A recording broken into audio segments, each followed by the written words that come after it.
Et nous sommes en direct. Bonjour, bienvenue à toutes et Bon, tous. Bonjour, bienvenue au live meeting de Vestia, organisé par Lita.co, la plateforme d'investissement responsable.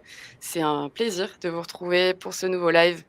J'espère que vous allez bien. Donc, pour ceux qui ne me connaissent pas, je suis Émilie Brosseau, animatrice de levée de fonds chez Lita.co. Et on a le plaisir aujourd'hui d'être avec Philippe-Antoine Brouillard, directeur général du groupe Vestia. Merci et bienvenue. bonjour. Merci d'être avec nous. Bonjour. Donc je vous laisse, à toutes et tous le temps de, voilà, de vous connecter. Pour ceux qui connaissent pas l'outil, vous avez donc accès à un chat en bas à droite dans lequel vous pouvez nous dire, bonjour, nous dire d'où vous venez, la région, depuis laquelle vous vous connectez. En attendant que tout le monde se connecte, on est déjà à plus d'une quinzaine. Merci. Voilà, donc pour vous donner un petit peu de contexte, Vestia est actuellement en levée de fonds sur la plateforme avec un objectif de collecte de 1,5 million. Donc, actuellement, la levée de fonds est en phase de pré-collecte, c'est-à-dire c'est une phase dans laquelle vous pouvez réserver votre investissement. Il y a déjà 430 personnes qui ont annoncé donc, des intentions d'investissement à hauteur de 770 000 € à ce jour. Donc ce qui promet une belle dynamique, de collecte. D'ailleurs, l'ouverture des souscriptions est prévue dans les prochains jours. Donc je vous invite à bien vérifier que votre profil, investisseur sur lita.co est complété et validé pour pouvoir investir à temps. Donc en attendant que d'autres peut-être se connectent, rapidement pour vous donner, voilà, le contexte de Vestia qui fait sa levée de fonds dans le cadre, de sa transformation avec Lita. Donc voilà, face aux défis climatiques et à l'urgence de s'adapter, à la réalité éclairée notamment par les derniers rapports du GIEC, Lita a lancé une nouvelle offre l'année dernière, donc qui s'appelle Transformation, que vous connaissez peut-être, déjà, dont le premier axe en fait est dédié au climat, pour proposer justement aux citoyens et citoyennes d'investir directement dans la transition de toutes les entreprises qui participent activement à décarboner l'économie. Donc, l'ITA a choisi de cibler spécifiquement les PME et les ETI au sein de secteurs, polluants, ou secteurs conventionnels, afin de les accompagner dans leur décarbonation, dans leur transformation et qui permet aussi du coup de proposer des investissements à risque modéré pour les citoyens. Donc c'était le cas de Réalité. Peut-être que certains, ont participé à la levée de fonds de Réalité l'année dernière, qui est un groupe, de développement territorial, qui a été le premier acteur sur l'ITA, enfin voilà, qui a collaboré avec l'ITA dans le cadre de sa transformation pour décarboner la filière, construction, donc qui est un des secteurs, voilà, les plus générateurs de CO2 et qui soulève une réelle urgence à être décarboné. Donc, le groupe avait levé, 3,5 millions à l'époque et a rassemblé plus de 1 000 personnes, donc ça montre vraiment l'attrait des investisseurs citoyens de participer, à cette transformation. Et là, le groupe Vestia est donc le second acteur financé, par Lita.co dans cette même mission de financer la décarbonation de son secteur. Donc c'est là que je vous laisse la parole, Philippe-Antoine, pour nous présenter, Vestia. Donc, bonjour à tous. Comme le disait Émilie, donc Philippe-Antoine Brouillard, je suis directeur général du groupe Vestia. Donc, juste pour vous présenter pendant une quinzaine de minutes l'entreprise et le groupe. Donc, on est à l'origine une entreprise de promotion immobilière qui faisait un métier de promotion immobilière classique que je vous expliquerai tout à l'heure. Et qui aujourd'hui et depuis 4 ans a vraiment fait la transition, comme l'évoquait Émilie, une transformation sur les deux aspects écologiques et sociétal. Et donc aujourd'hui, on a l'ambition et on est déjà sur différentes thématiques, un acteur à impact en fait sur l'ensemble de la chaîne de l'immobilier. Donc qui est Vestia en fait, c'est un groupe et je le disais, donc promoteur immobilier engagé, investissant aujourd'hui dans l'industrie et les nouveaux usages, donc dans l'industrie pour la partie écologique et dans les nouveaux usages pour la partie sociétale. Nos valeurs, donc on a cité 3 valeurs qui sont les valeurs issues d'un sondage de nos salariés qui a été fait il y a 1 an au sein d'un groupe de travail dédié. Et les valeurs qui sont ressorties, c'était le dynamisme, la créativité et l'innovation, qui sont des valeurs qui nous sont chères et qui sont dans l'ADN de l'entreprise depuis sa création. Donc, création qui date d'il y a 28 ans, puisqu'elle a été créée en 95 aujourd'hui, l'entreprise, et avec 75% de projets à impact, c'est-à-dire 75% de projets qui se définissent avec des ambitions plus élevées que la réglementation actuelle, donc soit avec des ambitions extrêmement fortes sur les deux volets écologiques et sociétaux. Donc, une entreprise à forte croissance, puisque c'est une entreprise familiale que j'ai rejoint il y a une dizaine d'années aujourd'hui, avec une multiplication du chiffre d'affaires par 5 en 10 ans, puisqu'on était à peu près sur 6 millions d'euros en chiffre d'affaires consolidé en 2012, et l'an dernier, un CA consolidé d'une trentaine de millions d'euros. Donc, en termes de pipe et de volume d'activité pour l'avenir, on a déjà une quarantaine de programmes immobiliers en cours, c'est-à-dire en promesse en promesse de terrain, en permis de construire, ou déjà commercialisés qui sont en lancement travaux et qui représentent aujourd'hui 200 millions d'euros de volets d'activité pour les prochaines années. Donc, on parlait de transformation sur 2 axes. Cette transformation, elle s'est accompagnée de 2 axes forts au sein de l'entreprise, puisqu'on est une entreprise, vous l'avez vu, à forte croissance. Donc, la première ambition, c'était de structurer l'entreprise face à cette ambition de croissance, avec une gouvernance, donc avec un comité de direction que je vous présenterai juste après, et une stratégie à impact structurée sur les années passées, donc depuis 4 ans, et les années à venir. Un volet fort aussi d'innovation, que j'évoquais tout à l'heure, qui est une valeur aujourd'hui qui est intégrée par l'ensemble des salariés. Un volet innovation donc sur l'aspect éco-construction, avec la création d'un volet industriel fort, et l'économie de l'usage, donc avec l'ambition de travailler sur l'impact sociétal de nos opérations. Le groupe Vestia, donc on parle de structuration, le groupe Vestia, on l'a structuré l'année dernière en plusieurs pôles pour l'avoir clairement défini auprès de l'ensemble de nos investisseurs et de nos partenaires financiers bancaires. Donc avec la maîtrise d'ouvrage qui est le cœur de métier de Vestia, donc la promotion immobilière, qui ne devient finalement plus qu'un outil au service de la transformation écologique et de la transformation sociétale. Transformation écologique, donc qu'on va retrouver sur la partie innovation, donc avec Vestia Innov, qui est notre maîtrise d'œuvre et notre bureau d'études intégré pour mieux maîtriser la conception de nos projets, et notre entité industrielle, WBI, qui est une entité de construction hors site. Et ensuite, je parlais de transformation au service de la transformation sociétale pour les nouveaux usages avec Vestia Life, sur lequel on est déjà opérateur de gestion de centres médicaux et paramédicaux, et également gestionnaire de résidences, donc avec un service de mobilier pour équiper l'ensemble de nos résidences jusqu'à l'ensemble de l'équipement et du mobilier. Et une foncière qui est Vestia Arrêt.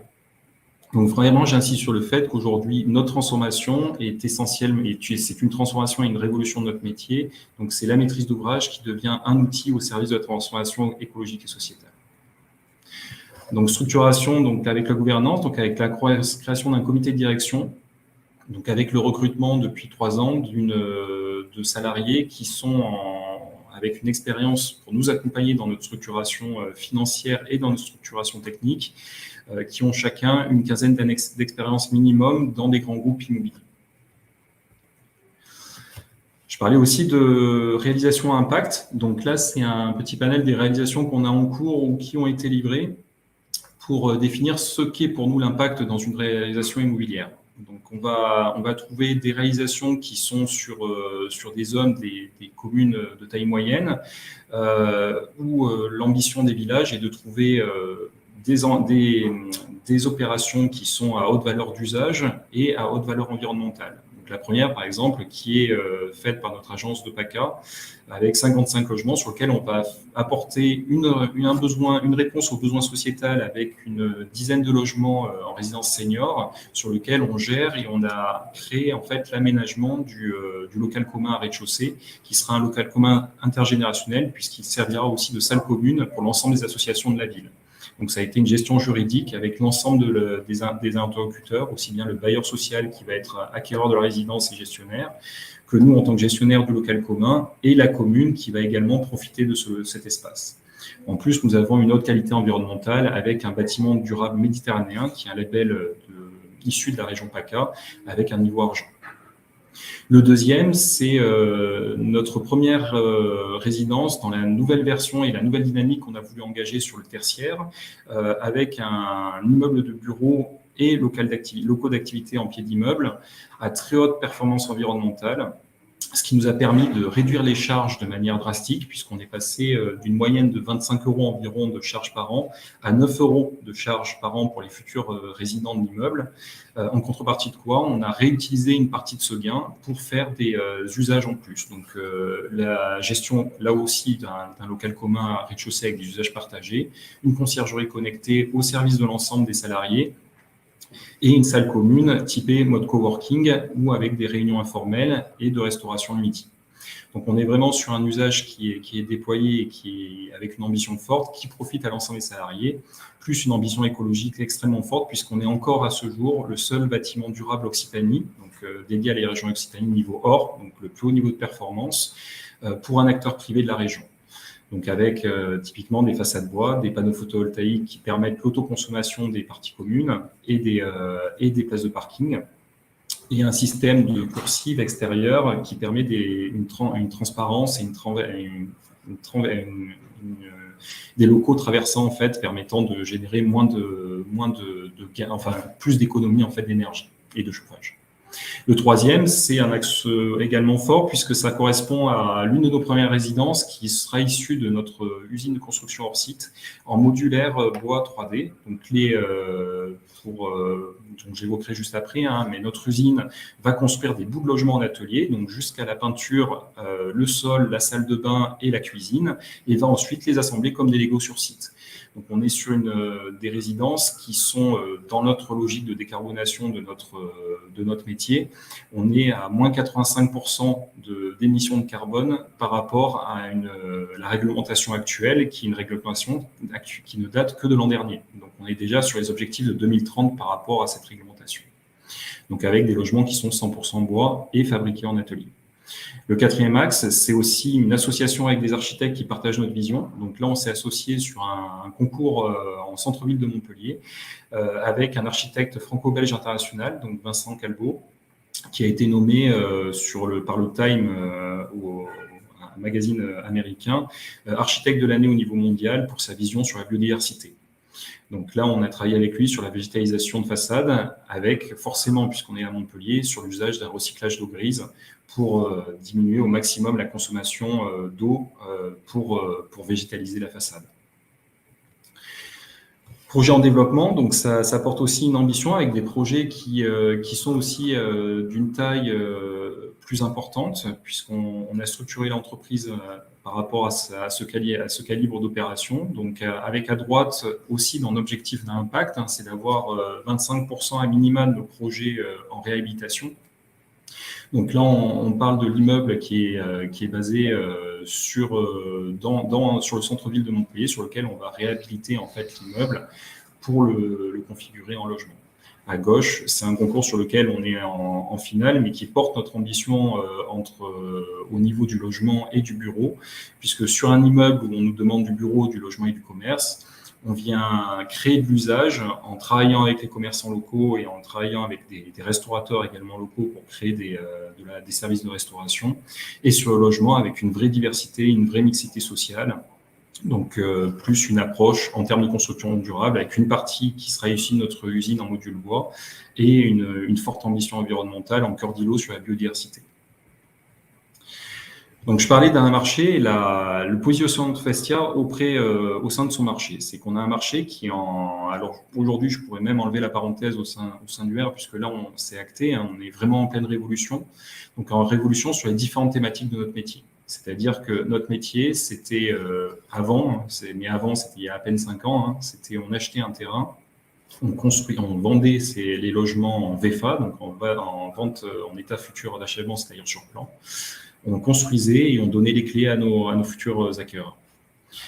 Aujourd'hui, le modèle a complètement évolué parce qu'aujourd'hui, trouver un terrain, nous, on se positionne plutôt en prescripteur qu'en prospecteur du fait d'avoir travaillé et nous être transformés en opérateurs sur le volet écologique et le volet usage. C'est-à-dire qu'on va voir les collectivités en répondant à leurs besoins ou en leur donnant des réponses à leurs besoins, à leurs attentes et aux attentes de leurs concitoyens, et on s'inscrit en fait dans ces attentes, ce qui nous permet de travailler sur des terrains sur lesquels ils ont déjà réfléchi sur une évolution et une mutation, et aussi de limiter le risque de recours pour nos opérations. et de maîtriser aussi la charge foncière. Donc ça, c'était un premier enjeu. Sur l'aspect avec nos acquéreurs, c'est que nos acquéreurs ne souhaitent plus juste se contenter d'avoir les clés en fin d'opération, donc sont en attente d'usage. Donc là, c'est une réflexion sur qu'est-ce qu'on imagine comme usage avec eux. Donc on a intégré la PropTech, donc issue de la French Tech, donc réseau de startups locales depuis l'an dernier. Et on s'inscrit avec ces startups pour trouver de nouveaux usages, notamment sur tout ce qui va être conciergerie connectée, gestion des espaces communs, ou avec des associations locales sur la gestion des espaces verts. Donc c'est tout cet écosystème qu'on met en place au service des futurs résidents de nos résidences, de nos projets. Sur les prix de vente, on parlait de hausse des prix de vente, je pense que vous en avez écho au niveau des médias aujourd'hui. Par la maîtrise du coût constructif issu de notre filiale de bureau d'études et de maîtrise d'œuvre, mais aussi par la filiale industrielle de coûts de construction, nous arrivons à maîtriser nos coûts de construction et du coup à imaginer et à concevoir des projets qui seront en fonction de ces coûts de construction. Donc cette maîtrise est cruciale pour cette révolution justement de notre métier et pour apporter en fait plus d'usage et plus d'écologie à nos projets. Donc sur le panel des concurrents, donc on va retrouver réalité justement puisqu'aujourd'hui on considère que sur cette révolution de notre métier, il y a vraiment un axe agilité et innovation qu'il faut avoir et qu'on a par la nouvelle structuration de notre entreprise. Donc on va être un panel de plusieurs opérateurs qui sont répartis sur l'ensemble du territoire, mais finalement on s'aperçoit qu'on est encore très peu à avoir justement saisi cette transformation de notre métier sur ces deux volets. Donc sur le modèle économique d'un promoteur, aujourd'hui le modèle économique, on est sur le financement d'une opération se fait de manière très simple, c'est-à-dire qu'on trouve des acquéreurs, je vous disais, qui vendent sur plan. On apporte une partie de nos fonds propres en fait qui correspondent à 10% de notre opération et ensuite on a une rentabilité économique qui se fait via la marge de nos opérations qu'on réinvestit en fait pour les futurs fonds propres de nos opérations. Donc sur le développement national, on a une implantation qui aussi favorise de ne pas mettre tous nos œufs dans le même panier et être juste acteur de notre territoire sur Montpellier. Donc aujourd'hui, on est opérateur au niveau national, puisqu'on a ouvert une agence à Salon-de-Provence pour couvrir PACA depuis maintenant 4 ans. On a l'usine de construction hors site qui est basée sur Alès. On a ouvert une structure parisienne l'an dernier également. Et on a l'ambition d'ouvrir 2 entités, une qui sera entre Agen et Bordeaux cette année pour couvrir le bassin entre Bordeaux et Toulouse, et Lyon pour couvrir le bassin de la région Auvergne-Rhône-Alpes. Donc, je parlais du défi de WBI. Donc, ça, c'est parti d'un constat très simple. C'est aujourd'hui, la crise qu'on vit est issue en grande partie de l'aspect de l'évolution des coûts de construction. Donc, la hausse des coûts de construction, excusez-moi, est basée sur 2 facteurs. La hausse des coûts de matériaux pour une partie, et aussi pour une autre partie par la baisse des compétences sur chantier, donc qui s'est accélérée suite au confinement et à la période de Covid. Donc on a décidé d'y répondre en créant en fait ce qui n'a aujourd'hui jamais été encore vraiment fait dans le bâtiment, puisque c'était de créer une vraie révolution industrielle au niveau constructif, en industrialisant une grande partie de ce qui se fait aujourd'hui sur chantier dans notre usine. Donc cette usine qui fait 8000 m², sur lequel on a mis 8 millions d'euros d'investissement, permet de créer, comme je le disais tout à l'heure, des bouts de logement qui sont complètement finis en fait en atelier. Ce qui permet d'avoir une vraie chaîne de production.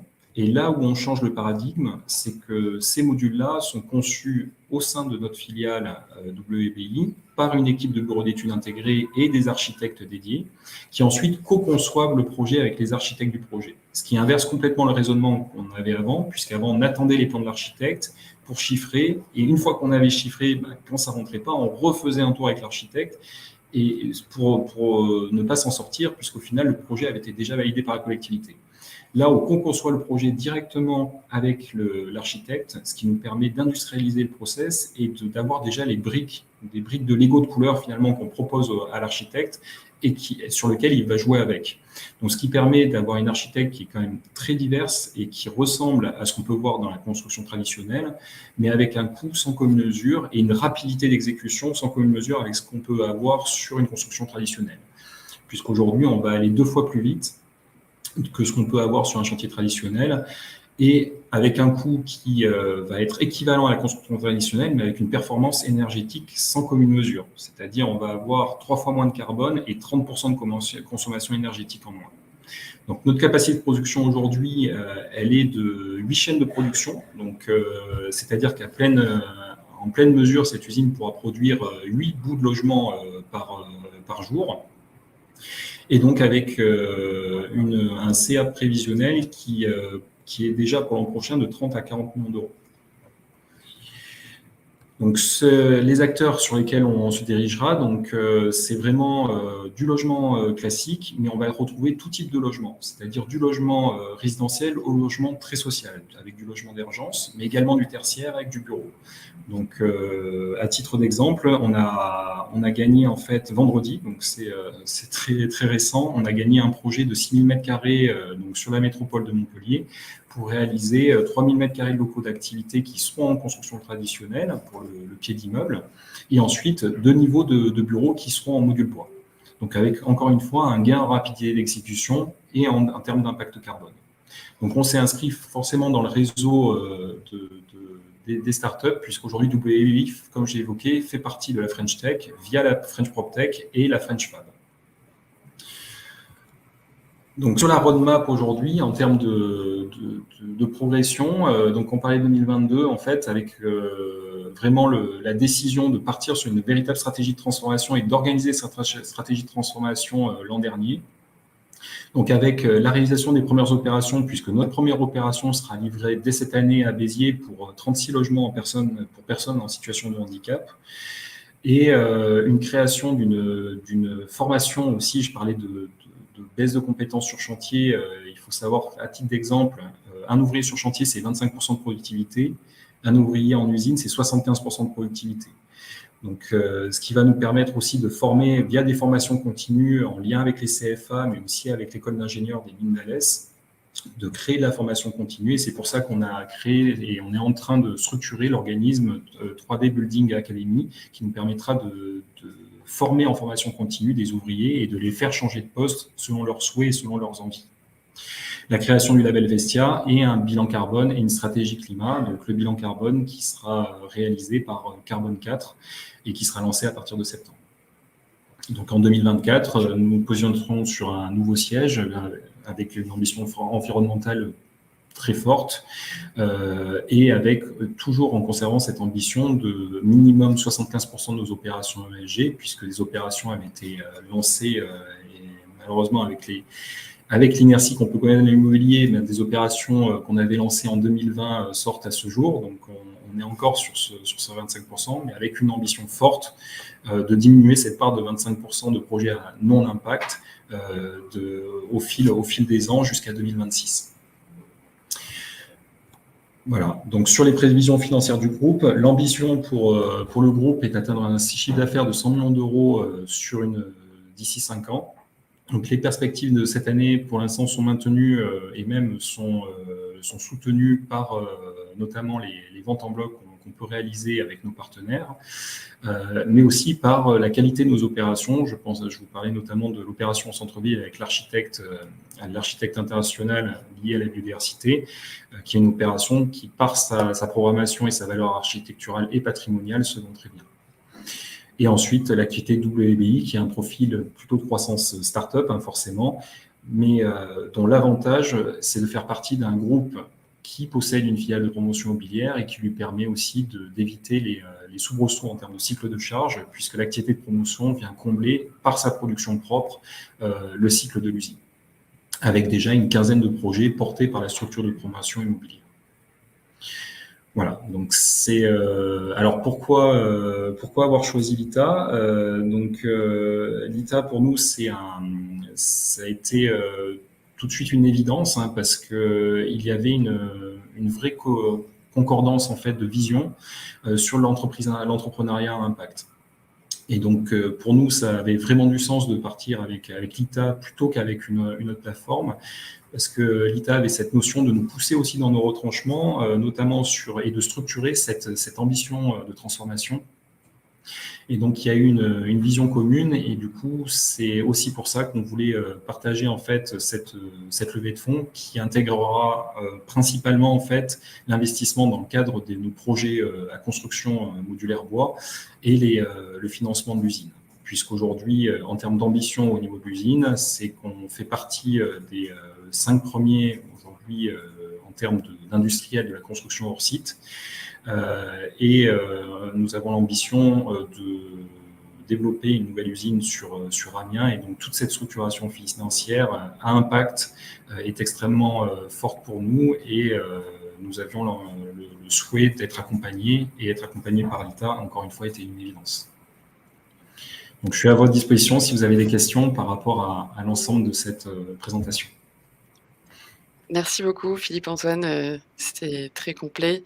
Ça fait une bonne transition aussi pour vous expliquer aussi les raisons pour lesquelles on a collaboré avec Vestia et qu'on les accompagne dans leur transformation. C'est qu'en plus de déployer une stratégie RSE très ambitieuse, Vestia voilà, est une entreprise mieux-disante sur son secteur en termes d'engagement et un engagement qui ne date pas d'hier. On a identifié 4 points clés principaux pour investir sur cette levée de fonds. C'est d'abord, il y a un historique de croissance et de rentabilité qui est constaté avec un pipe justement très solide sur les opérations des prochaines années, comme on l'a vu sur la roadmap et le développement au niveau national. Le deuxième point, c'est que du coup, c'est un acteur quand même de taille régionale avec un impact local, mais avec une forte ambition environnementale et de développement aussi au niveau national. Le troisième point, c'est aussi la diversification, une diversification sur l'activité, donc à fort potentiel, notamment de la construction bois de modules hors site. Et dernier point, et pas des moindres, c'est que c'est aussi une entreprise qui est indépendante, familiale, qui est prête à la consolidation avec une équipe qui est dimensionnée pour sa croissance. Donc voilà les éléments principaux qui ont été relevés, même si au-delà de ça, c'est aussi beaucoup de discussions, d'échanges et de partage de valeurs. Vous pourrez aussi retrouver beaucoup plus d'informations sur le dossier d'investissement qui est en cours de finalisation par nos analystes, qui sera disponible sur la page de la levée de fonds. Merci beaucoup pour cette présentation. Donc, on a déjà pas mal de questions. Je vous invite à les poser, hein. Vous avez encore le temps de les poser dans l'onglet dédié questions pour être sûr qu'elles soient traitées de vive voix.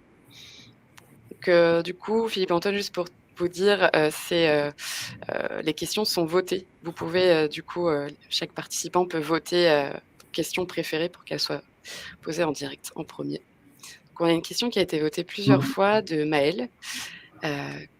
Comment les difficultés du marché vous impactent-elles? Hausse des taux, financement en forte baisse, etc., par rapport à vos concurrents?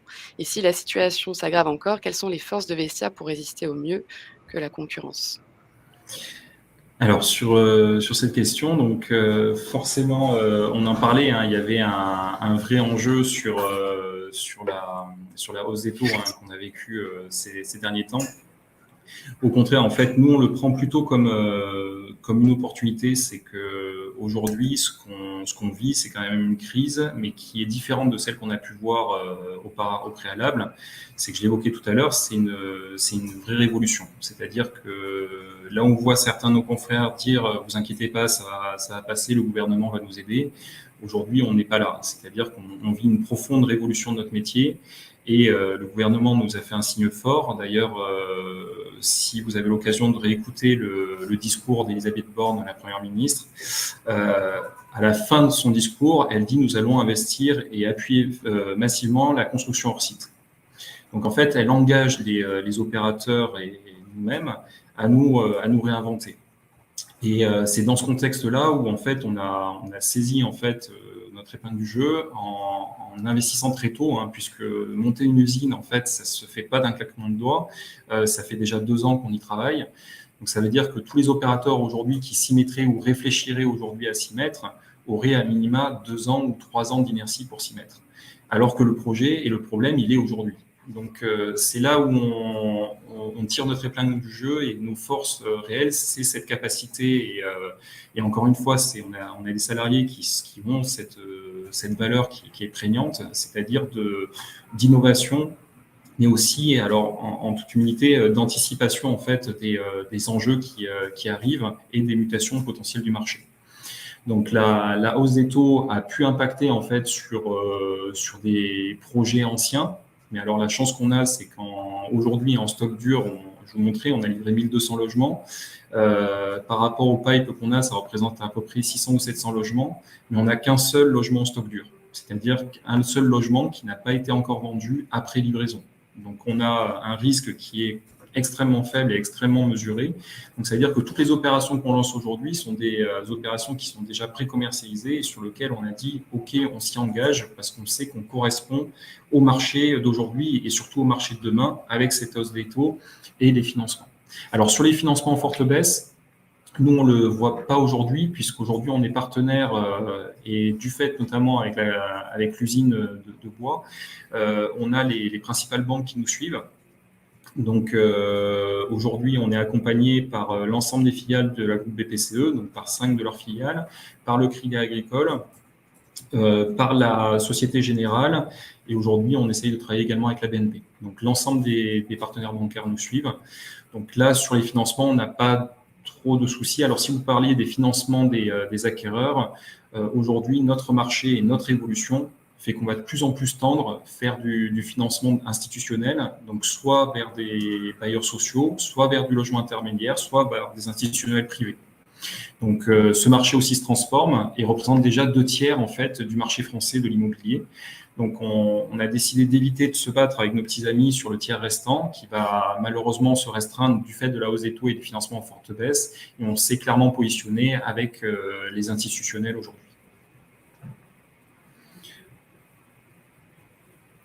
Merci Philippe-Antoine, ça répond bien à la question. Je pense, n'hésitez pas à nous confirmer si ça vous convient dans le chat. On a d'autres questions, notamment des questions d'Antoine. Poser une question justement sur la compensation carbone. Fait-elle partie de vos outils pour réduire vos émissions? Si oui, à quelle hauteur?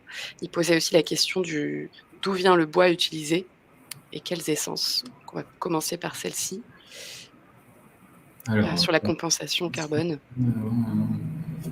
Alors, la compensation carbone, alors la chance qu'on a, en fait, c'est qu'aujourd'hui, c'est aussi quelque chose qui se financiarise, en fait. C'est-à-dire que la compensation carbone, aujourd'hui, je vous parlais de partenaires bancaires. À titre d'exemple, la Caisse d'épargne la semaine dernière m'a dit que d'ici fin d'année, les promoteurs qui ne suivraient pas la règle du jeu ou qui seraient moins ambitieux que ce que nous impose la règle, ou qui seraient juste à la règle, auraient un impact négatif sur leur taux de prêt. Donc là, il y a vraiment un enjeu sur la compensation carbone. Donc elle fait déjà partie de nos futurs outils financiers, hein, c'est-à-dire qu'on le faisait déjà dans l'aspect transformation. Mais là, on est sur vraiment un impact financier pour la structuration du groupe. Et ensuite, la compensation carbone, elle fera partie de nos outils avec l'accompagnement de Carbone 4. C'est-à-dire que dans le cadre de notre stratégie à impact, le premier volet et le premier acte qu'on va faire avec Carbone 4, c'est de mesurer en fait le bilan carbone de l'ensemble du groupe sur l'année 2021, donc opération réalisée 2021. Et ensuite travailler avec eux sur des outils pour créer celui de 2022 et celui de 2023 en interne, mais qui sera audité en fin d'année par les équipes de Carbone 4 ou un autre auditeur externe. Et donc cette compensation carbone, en fait, elle sera réalisée de manière très naturelle, puisque dans le cadre de la stratégie impact qu'on va mettre en place avec Carbone 4, forcément, il y aura des ambitions de compensation carbone pour atteindre un objectif qui soit clairement plus ambitieux que nous impose la norme aujourd'hui. Donc sur le carbone, juste à titre d'information pour notre activité, l'impact carbone, c'est 94% à minima, 94% émise par nos projets immobiliers. Donc le fait de structurer une filiale qui soit clairement dédiée à la construction de bois, on est déjà, comme je l'évoquais, moins 85% par rapport à la norme actuelle en émissions carbone. Donc on est déjà dans un système de compensation qui est très vertueux. Et qui plus est, avec 25% de notre production qui est déjà en réhabilitation, où là aussi on est dans cette thématique de non-émission de carbone, puisque le meilleur déchet est celui qu'on ne produit pas. Merci beaucoup. Du coup, il y avait la seconde question d'Antoine. qui était d'où vient le bois utilisé, quelles essences? Alors, le bois utilisé, on est sur du bois de charpente, hein, on est sur du sapin. Et ce bois de charpente, en fait, on est aujourd'hui avec une société qui est basée à côté du lac Léman, à Thonon exactement. Et donc, cette société nous fournit aujourd'hui le bois et elle a l'engagement par rapport à son approvisionnement d'être dans un rayon de 200 km. C'est-à-dire que le bois vient, quand on parle d'étranger, vient un maxima de bois de Bavière, de la forêt noire, peut venir de Suisse, un peu d'Italie, mais il n'y a aujourd'hui pas de bois italien, mais c'est Suisse, Bavière et Alpes. Donc on est vraiment sur cette origine de bois aujourd'hui. Merci, ça répond bien à vos questions, Antoine. N'hésitez pas à nous dire si c'est OK pour vous. Alors, on a d'autres questions qui ont été posées. N'hésitez pas à chaque participant à voter pour celle qui vous intéresse le plus. Donc on a une question de Rebecca. Rebecca qui nous dit: «Bonjour, merci pour cette présentation. Est-ce que vos collaborateurs et autres parties prenantes s'impliquent dans la transition du groupe et si oui, de quelle manière?» Alors ça, c'est un engagement. Alors, on le fait déjà via les recrutements, hein. C'est-à-dire que les personnes qu'on recrute doivent avoir cette sensibilité. Et aujourd'hui, ce qu'on s'aperçoit, et c'est une chance, hein, pour nous, c'est qu'on a des profils qui sont de plus en plus qualifiés, mais qui cherchent du sens et qui ne le retrouvent pas forcément dans d'autres groupes de promotion immobilière et du coup viennent chez nous et nous proposent leur candidature parce que la structure a du sens. Donc ça, c'est vraiment une valeur qui est extrêmement forte. Et après, pour impliquer les collaborateurs, on le fait de deux manières. Donc, par exemple, l'an dernier, on a mis en place des groupes de travail sur différentes thématiques. Donc, il y avait un groupe de travail sur la Belvestia, un groupe de travail sur la QVT, donc plusieurs groupes de travail dans lesquels chacun se mettait de manière volontaire. D'où notamment le sondage qui a été fait de manière complètement indépendante par un des groupes de travail. Donc c'est vraiment là-dessus où on crée une émulation au sein des équipes. Et après, nous, en termes de force de proposition, on met en place des formations dédiées. Donc l'an dernier, à titre d'exemple, on a fait une formation avec la LPO, la Ligue de protection des oiseaux, qui aujourd'hui a un panel plus large que les oiseaux puisqu'elle travaille sur l'ensemble de la biodiversité urbaine. Et donc sensibiliser l'ensemble des collaborateurs. Donc quand on fait cette formation, c'est l'intégralité des collaborateurs, hein, y compris les fonctions support, pour justement voir intégrer les valeurs du groupe et pas que les opérationnels, donc qui sont formés pendant 2 jours par la LPO. On a également fait une formation d'une demi-journée par l'Association des Paralysés de France, pour notamment sur le handicap au sein de nos résidences et comment l'intégrer au mieux et créer des partenariats notamment puisque normalement l'Association des Paralysés de France viendra visiter la résidence qu'on crée pour justement faire un retour d'expérience et faire aussi de manière itérative des améliorations. Merci beaucoup. Alors, on a d'autres questions. Alors, on a une question de Mine qui revient sur l'approvisionnement du bois. Comment sécurisez-vous les appros futurs en bois? Comment intégrez-vous la souffrance et défis d'adaptation de la forêt française? Et quel engagement avec l'amont de la filière? Désolée si le point a été abordé en présentation, je me suis connectée tard. Pas de souci. Non, je n'avais pas abordé. Alors, je relis la question juste.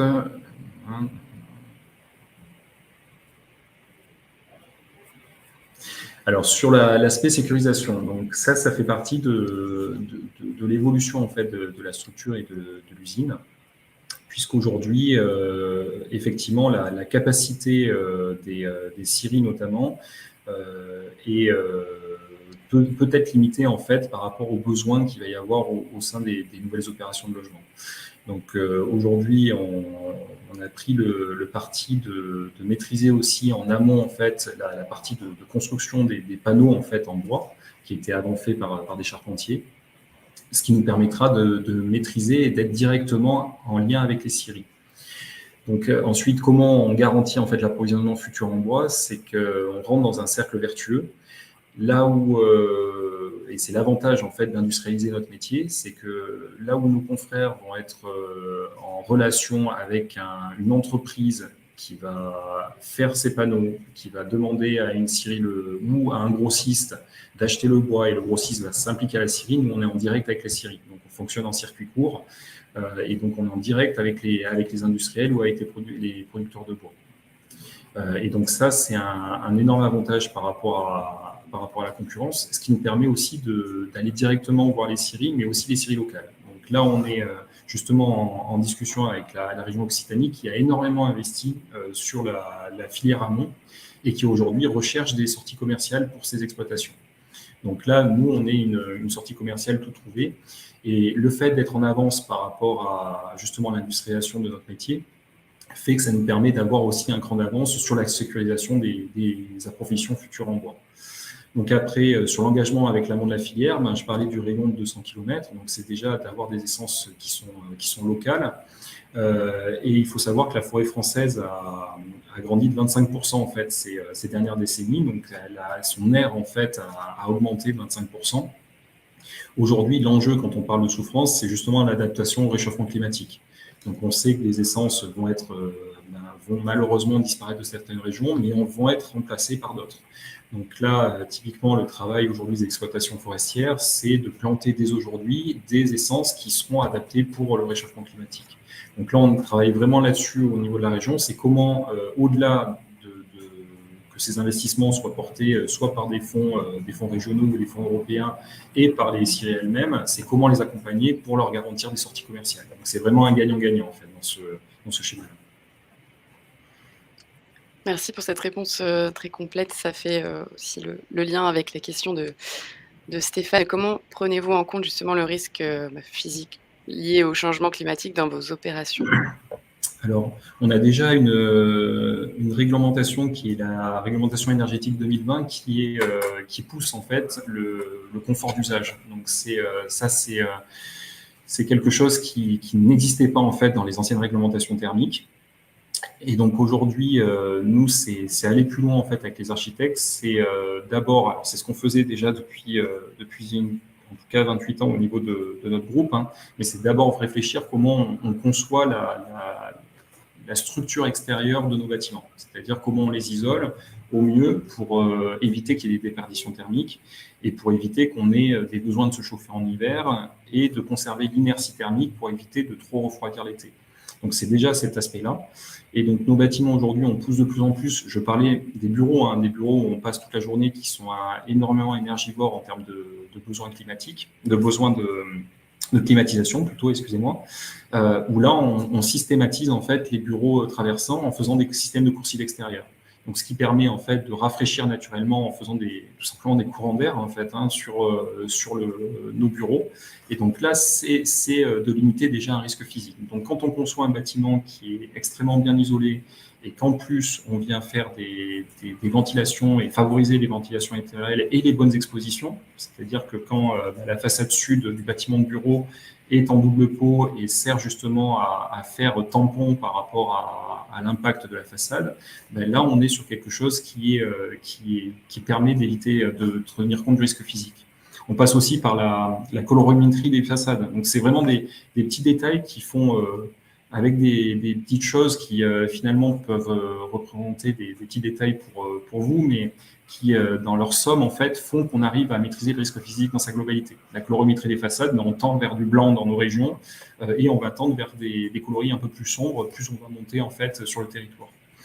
Le dernier aspect, c'est le risque physique lié au changement climatique, c'est la biodiversité. Je parlais de la LPO.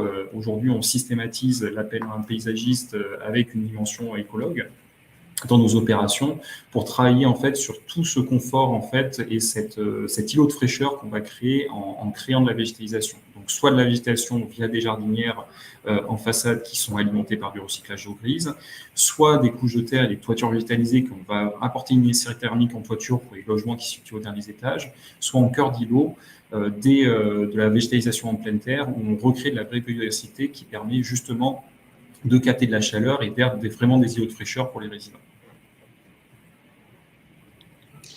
Merci beaucoup. Ça rejoint une question qu'il y avait de Pauline. Alors, je ne retrouve pas sa question. C'était sur l'artificialisation des sols, justement. Mais tu y répondais en partie. Hop, je suis en train d'essayer de retrouver sa question.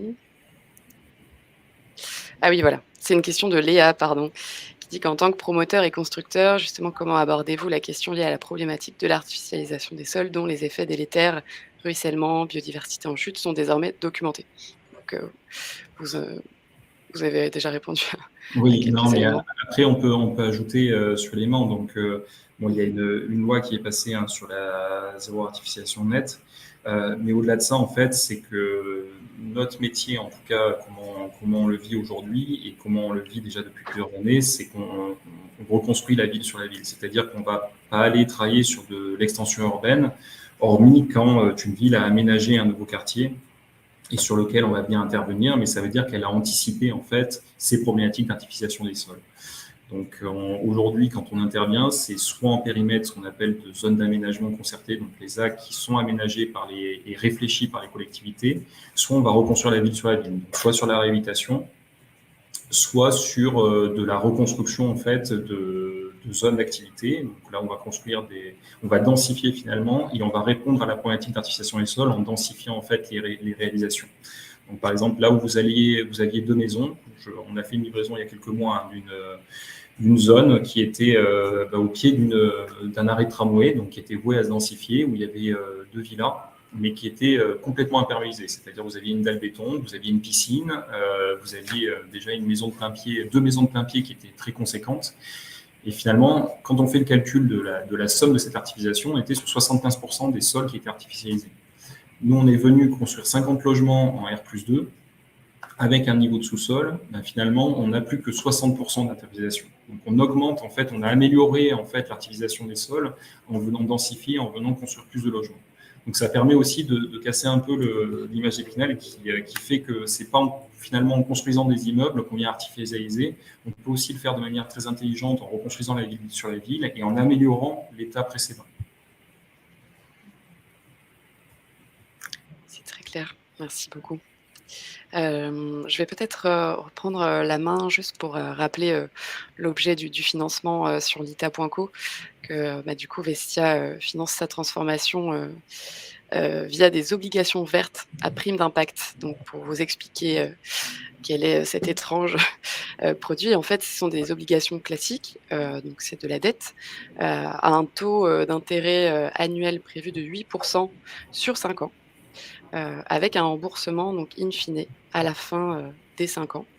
Donc la prime d'impact est encore en cours de négociation, mais elle va en fait, la prime d'impact, c'est un pourcentage, c'est un intérêt supplémentaire qui garantit en fait la finalité durable de l'investissement et qui est versé en supplément des intérêts annuels, heu, par Vestia aux investisseurs si les objectifs qui sont fixés chaque année, donc des objectifs d'impact environnementaux et sociaux, ne sont pas atteints. Donc la prime d'impact, voilà, elle sera indexée sur ces objectifs-là, dont en priorité la réalisation du bilan carbone complet et la mise en place d'une trajectoire carbone alignée aux accords de Paris notamment. Et l'objet de la levée de fonds sur l'ITA est de vraiment systématiser l'approche du groupe en matière de transition sur l'intégralité de ses projets, sur tous ses scopes, et de mettre en place des objectifs qui sont ambitieux, à la hauteur des enjeux actuels, et aussi de pouvoir permettre au groupe voilà, de lui donner les moyens d'atteindre ces objectifs-là.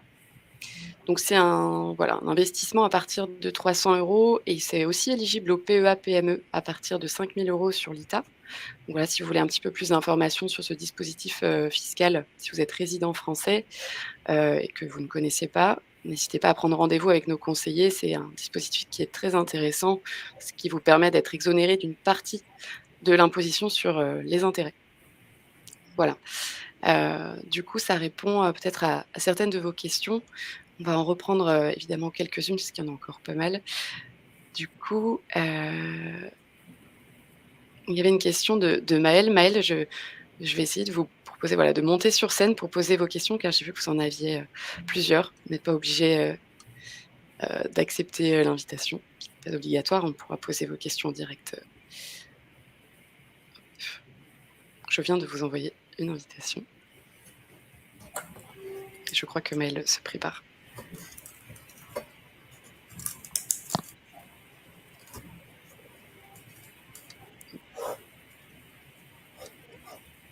Est-ce que Maëlle est avec nous? Bonjour Maëlle. Oui, bonjour à tous. Bonjour. Bon. Je vous en prie. Merci.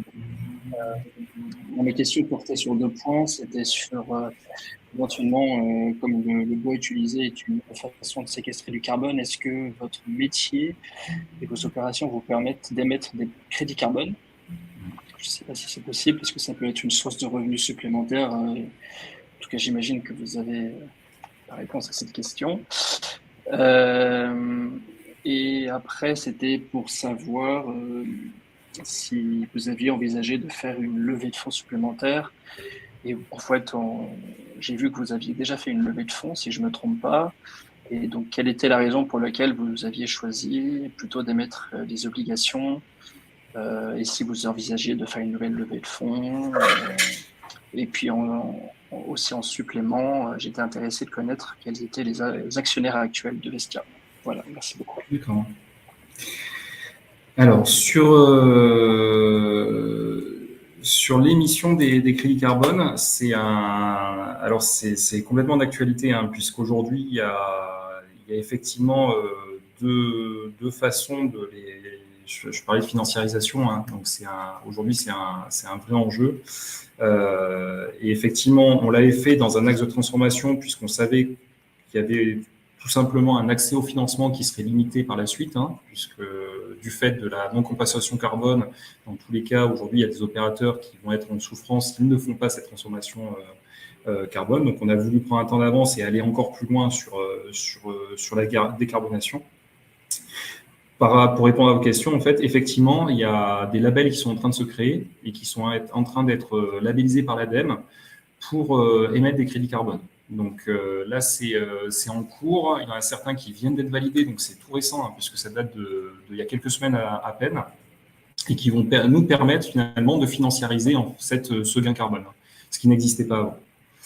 Le deuxième axe, c'est aussi par rapport aux institutionnels, où aujourd'hui, des institutionnels se positionnent clairement pour l'acquisition en bloc de bâtiments bas carbone, sur lequel ils souhaitent justement anticiper une rentabilité qui sera forcément moins importante sur des bâtiments qui seront plus émetteurs de carbone que d'autres. Donc là, dans le cadre de leur création de portefeuille, en fait, ils sont intéressés et ils nous ont contactés pour acheter plusieurs immeubles, notamment via cette décarbonation. Sur le deuxième axe, la levée de fonds. Donc, levée de fonds aujourd'hui, c'est notre première levée de fonds, puisqu'on avait l'habitude de effectivement passer sur des levées de fonds avec des plateformes pour le financement de nos fonds propres opérationnels. Mais là, c'est notre première levée de fonds corporate, puisqu'aujourd'hui, tous nos financements étaient portés pour nos fonds propres. Mais là, compte tenu de la croissance de l'entreprise, et notamment de nos besoins d'investissement sur la partie transformation, on a fait le choix de faire une levée de fonds corporate. Et c'est aussi pour ça, et j'insiste, hein, c'est qu'on l'a fait via l'ITA, dans le cadre de cette transformation, il était absolument indispensable qu'on soit accompagné par des gens qui partagent nos valeurs et notre vision des choses. Et donc, on savait que via l'ITA et ensuite via des partenaires comme vous, on aurait aussi accès à des personnes qui auraient cette sensibilité-là. Donc, c'était vraiment un enjeu pour nous, qu'on l'a auprès de nos collaborateurs, mais qu'on l'ait aussi auprès de nos partenaires financiers. Et le deuxième axe, l'actionnariat actuel de Vestia, c'est une holding qui est 100% familiale. Donc, aujourd'hui, c'est mon père, ma sœur et moi. Voilà. Est-ce que vous aviez d'autres questions, Maël ? Oui, peut-être une petite précision. Merci beaucoup pour vos réponses. Peut-être aussi, je me demandais si une ouverture du capital était envisagée. C'était plutôt ça aussi l'origine de ma question. À contrario des émissions obligataires, est-ce que vous aviez envisagé ou le besoin de faire une ouverture du capital plus tard ou c'est pas du tout envisagé? C'est quelque chose qui forcément viendra avec le temps, hein, compte tenu de la croissance de l'entreprise, mais pour l'instant, c'était pas envisagé dans l'immédiat immédiat. Mais c'est effectivement quelque chose qui viendra avec la croissance de l'entreprise, on va dire. Faire à suivre. Donc, merci Maël pour vos questions. N'hésitez pas si vous en avez d'autres. On se retrouve dans le chat. Au revoir. Au revoir. Très bien. Du coup, je pense qu'il y en a d'autres questions encore. On a une question de Rebecca. Rebecca qui nous pose L'ITA vous définit comme une PME mieux-disante sur un secteur qu'il est urgent de carboner. Avez-vous prévu de partager vos bonnes pratiques aux autres acteurs de votre secteur? Alors, en fait, ce qui est intéressant avec notre métier, c'est qu'aujourd'hui, on va se positionner en promoteur, mais on va se positionner aussi en tant que constructeur. Donc, c'est-à-dire que on va aussi avoir cette capacité à répondre pour nos confrères en tant que constructeur ou copromoteur. Donc, effectivement, on a prévu de le partager, puisque l'idée, c'est vraiment que cette pratique soit... Alors, aujourd'hui, ce que je vous disais par rapport aux capacités de l'usine, hein, l'usine a vocation à sortir 8 modules par jour. 8 modules, un module, c'est un studio. Donc, on est aujourd'hui sur 1600 modules par an maximum. Donc, on est à peu près sur 600-800 logements par an. Donc, quand on voit le besoin aujourd'hui, parce que ce besoin a été chiffré et le gouvernement l'a confirmé, on a un besoin de 450 000 à 500 000 logements par an, qu'on peut définir à peu près sur 400 000 logements neufs à peu près. Donc, avec nos 800 logements, plus la seconde usine qu'on souhaite ouvrir, on sera largement en capacité à diffuser, mais on n'a pas l'ambition de couvrir tout le marché aujourd'hui. Mais forcément, il faudra diffuser les bonnes pratiques pour les partager avec l'ensemble de nos confrères. Donc, on est actuellement en contact, ce que je vous disais tout à l'heure, avec des bailleurs sociaux, d'autres promoteurs aussi qui sont intéressés pour répondre avec nous en copromotion, ou même simplement des gestionnaires de résidences étudiantes, hôtellerie, hébergement d'urgence, qui souhaitent juste nous voir en tant que constructeurs. Très bien, donc on voit un engagement aussi social assez fort en plus de votre trajectoire carbone à venir. Merci beaucoup. On a une question de Pauline. Bonjour, votre impact positif sur la partie construction est clair. En revanche, quels sont les éléments qui permettent de vous définir comme entreprise à impact sur la partie Vestia IMO, location et vente? Alors, en fait, sur la partie Vestia IMO, c'est encore une fois, il faut le voir non pas comme quelque chose à impact, mais comme un outil au profit de l'impact. C'est-à-dire que la promotion en elle-même, on fait, entre guillemets, on fait le même métier en termes de tâches qu'un de nos confrères. Mais sauf que ce métier va nous servir à promouvoir des projets à impact. Donc, c'est vraiment en fait sur ce cliquet-là qu'il faut le voir, c'est-à-dire que la partie Vestia IMO, sur la partie location, on va gérer des appartements, mais à la place de gérer des appartements lambda, on va aller gérer des appartements dans des résidences qui sont décarbonées et qui sont à forte valeur d'usage. Donc, c'est là où on fait la différence par rapport à la location. Après, c'est vraiment en fait cette différence-là. Donc, on a des fonctions et c'est là où il y a une vraie transformation de notre métier. C'est que les parties qui étaient avant le cœur du métier et ce qu'on mettait en avant, c'est-à-dire la promotion immobilière, aujourd'hui ne devient presque une fonction support et une fonction opérationnelle au service de l'impact. Très clair, merci beaucoup. Pauline, j'espère que ça répond bien à votre question. Qu'on avait d'autres questions. Donc, une question de Miguel. Bonjour, pourriez-vous nous préciser le nombre de salariés de votre entreprise et votre stratégie relative à la forte croissance de votre CA? x2 en 2 ans et 3 en 5 ans. Alors, sur le nombre de salariés, aujourd'hui, on a une 60aine de salariés, donc qui sont répartis pour à peu près une trentaine sur la partie promotion immobilière, une petite douzaine sur la partie maîtrise d'œuvre, et ensuite bureau d'études et usine, on est sur 25 salariés aujourd'hui. Donc, ce qui fait qu'on se retrouve sur une soixantaine de salariés, mais cet effectif va croître sur la partie usine, puisqu'elle va croître en fonction des lignes de production qu'on va mettre en œuvre, des 8 lignes de production qu'on va mettre en œuvre à terme, puisqu'aujourd'hui, on est au démarrage de l'usine, donc on a 3 lignes de production qui sont en cours. Donc, l'effectif, le nombre de salariés va augmenter avec cette croissance de production. Par contre, sur la partie promotion, les projets vont changer, puisque je parlais d'un marché qui va être de plus en plus lié aux institutionnels en temps bloc. Donc, la commercialisation, finalement, avec l'équipe qu'on a aujourd'hui, elle est structurée pour répondre à la demande de nos investisseurs et institutionnels sur la partie commerciale. Et sur la partie opérationnelle, on va aller soit sur des projets qui seront plus simples à gérer, puisqu'on maîtrisera la construction en interne, c'est-à-dire des chantiers qui dureront 2 fois moins de temps. Donc, ça veut dire qu'en fait, on a 2 fois plus des effectifs peuvent travailler sur 2 fois plus d'opérations qu'avant et sur des tailles d'opérations qui vont grossir. Donc finalement, l'augmentation de la croissance, en tout cas pour la partie promotion, va rester stable au niveau des effectifs. Pour la partie usine, va continuer à augmenter. Et pour la partie aussi gestion sur l'usage, on va avoir une augmentation du nombre de salariés. Donc c'est vraiment en fait sur ces deux aspects. Encore une fois, on y revient hein, sur l'aspect transformation, c'est sur l'aspect écologique, donc avec l'usine, et sur l'aspect usage, où on va avoir une croissance des effectifs. Sinon, le reste des fonctions, qui étaient les fonctions entre guillemets classiques, vont rester stables. Merci beaucoup. Je vois que l'heure passe. On arrive à la fin de ce live. Alors, il y a quelques questions encore non répondues. Vous inquiétez pas, on vous fera un retour par email de manière individuelle. On peut peut-être juste prendre la question de Stéphane, qui était justement sur à quelle échéance est prévue la réalisation de ce fameux bilan carbone. On l'a vu dans la roadmap, mais peut-être juste donner un peu d'informations sur ce qui arrive. Justement, on a fait la roadmap avec Carbone 4. Donc, sur cette roadmap, en fait, ils nous ont fixé, alors, vu que c'est la première fois qu'on le fait, hein, c'est des délais qui sont indiqués par Carbone 4. Donc, aujourd'hui, c'est environ 6 mois pour faire le bilan carbone complet, en fait, hein, sur les années 2021 avec eux et 2022 de manière autonome pour qu'ils puissent nous contrôler et contrôler sur la manière de faire. Et ensuite 3 mois supplémentaires pour faire la stratégie à impact issue du bilan carbone. Donc on est à peu près on a ciblé environ une dizaine de mois pour faire le bilan carbone et la stratégie à impact. Donc on aura des résultats même sur le temps de l'obligation via l'ITA. On vous donnera des informations sur le suivi de toute façon de cette trajectoire carbone du groupe Vestia.